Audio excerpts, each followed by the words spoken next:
YouTubers, welcome to my channel. I hope you're doing well today. I'm so happy to be here with you guys.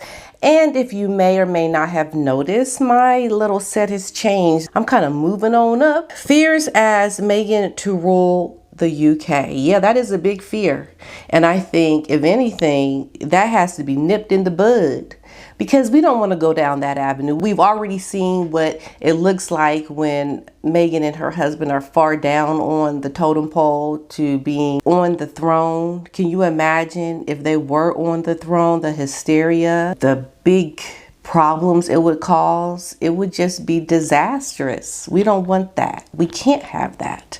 And that is not to be mean or spiteful, but it really is to show this couple has already made things so divisive by just being related to the inner circles of the royal family. Imagine if they were on the top head of state. Like, no, that just don't fly in this kind of world. It would just not be a good thing. The Queen has, because of this, she has been urged to take swift action. Yes, she must. And last I checked, Harry and Meghan were still on the website for the senior royals. It would be really good if they were no longer on the website, because we don't see them as working senior royals and they need to be removed from the website. A newspaper article published at the weekend claimed that the Queen has essentially told William, you have got to stop flying that helicopter with your family, because if something happens, God forbid, it could change the line of succession in a very big way. And William needs to listen to his grandmama, because these are one of those situations when perhaps something happens to you and you're gone, and the whole kingdom and commonwealth is gone mad crazy, because Harry could ascend to the throne because of this. What if there were an accident? What if there was a plot to try to get rid of William and his whole family? Like, you just don't know the cray-cray that is out there, and something has to be done to prevent it happening. And so he has been urged by the Queen to stop flying his helicopter with his family. And I would say, Prince William, you better listen to your grandmama, because this is one of those situations where, you know, you got to buck up and listen and take it very serious, because this can have detrimental consequences to the rest of the world. It's that serious. Angela Levine, who has 23,000 followers, has in the past interviewed Prince Harry, and she sees we must take swift action. This cannot happen. This cannot be within our realm. Do something about it now. Prince William, stop flying that helicopter with your family, like today. Prince Harry and Meghan Markle are having a difficult time in the US, and William and Kate are poised to take over what is happening in the United States when it comes to notoriety or publicity within the United States about the royals in the UK. Essentially, Meghan and Harry have not been able to build that broad support team that they really need, because they're so controversial. They are so polarizing in their actions, in their behavior. And it's like they're not getting the support that they need. They're not getting what they had anticipated on getting.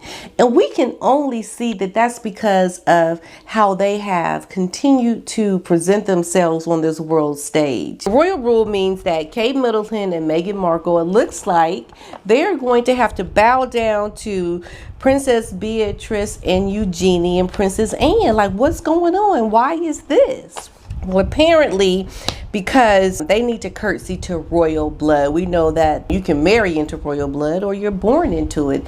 And so because Kate and Meghan have not been born into royal blood, but they married into it, it looks like they are going to have to be poised to bow down to those who are of royal blood. Prince William felt relieved when he saw the royal variety performance with Kate. He was like, I can breathe now. That was okay. William was clearly worried about something would be said on stage after the royals' challenging year. So in 2021, Prince Harry and Meghan's bombshell interview with Oprah made headlines essentially around the world. And what does that do? That automatically pulls William in. Like, whatever these two knuckleheads do is going to pull Prince William in, and then he could end up being the butt of a joke because of what these two knuckleheads over here done did. And then we know also things going to come up with Prince Andrew's ongoing legal dramas because of his friendship with that Epstein character. So that was also something else that could have been pretty hard for William had he been pulled into that controversy, which could have happened via a joke. Josh Widdicombe said that the Duke was pleased to escape the event, which took place last month, but was broadcast tonight without being teased. So we have to give it to Prince William for always being a good sport about things and being relieved that he wasn't on the other end of some pretty probably telling jokes at the end of the day. Didn't happen. Prince William and Kate, they celebrate Emma Raducanu's latest triumph in the best way possible. The Duke and Duchess of Cambridge have praised British tennis star taking on Twitter to celebrate the amazing triumph. William and Kate said congratulations to Emma Raducanu on truly incredible year. And they used the little clapping hands emojis. Bravo! Bravo!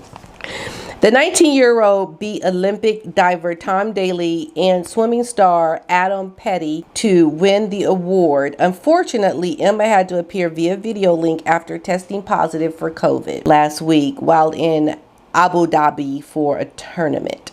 So speaking to BBC after winning the award, Emma said, "Thank you. It is such an honor to be amongst these nominees. Congrats to you on all of your achievements. I'm really happy with this. I've watched Sports Personality of the Year growing up, and it is an honor to be among now the past winners." Queen cancels Christmas at Sandringham with royal family in heartbreaking decision. So we know that the Queen, she has confirmed her personal decision to go ahead and scratch Christmas this year at Sandringham. They usually celebrate Christmas at Windsor Castle rather than traveling to Sandringham. So she has canceled these celebrations this year. So this comes as there has been a surge in Omicron virus. Now there will be family visits at Windsor over the Christmas period, and sensible precautions and all appropriate guidelines will be followed. And I wonder, do you think that Harry and Meghan will not come now considering this? Probably so. They will not be amongst the small gathering of family for the Christmas celebrations. The change may be particularly upsetting for the Queen, given Sandringham is the importance to her, the monarch, for having this celebration. This will be the second year in a row that the monarch would have missed out on her traditional celebrations over at Sandringham due to COVID-19. However, this year is different as it will be the first Christmas that the Queen will be marking the death of her husband without him there. So it will be pretty significant for the Queen. A close friend of Prince Philip's exposed the Duke's thoughts on Prince Harry and Meghan Markle in a throwback interview. The impeccably connected Giles Brandreth in one of the country's most popular broadcasts. He was a presenter for Good Morning Britain in the 80s, so he frequently appeared on Countdown and The One Show, and is a regular on BBC Radio 4's Just a Minute program too. Now, a 5-year stint at Conservative MP for the City of Chester constituency in early 90s broke up his media career, which he resumed upon his defeat. Now, Mr. Brandreth's latest venture sees him traveling across the British Isles, visiting places that inspired some of Britain's most famous authors. Charles Dickens with Giles Brandreth airs on Channel 5 at 7:35 p.m. on Saturday evening, sees Mr. Brandreth visit Bleak House in Broadstairs, where the famous author wrote David Copperfield. So Brandreth enjoys a close relationship with several members of the royal family, notably the late Prince Philip. I hope you enjoyed this episode, and I will see you in the next one. Bye-bye.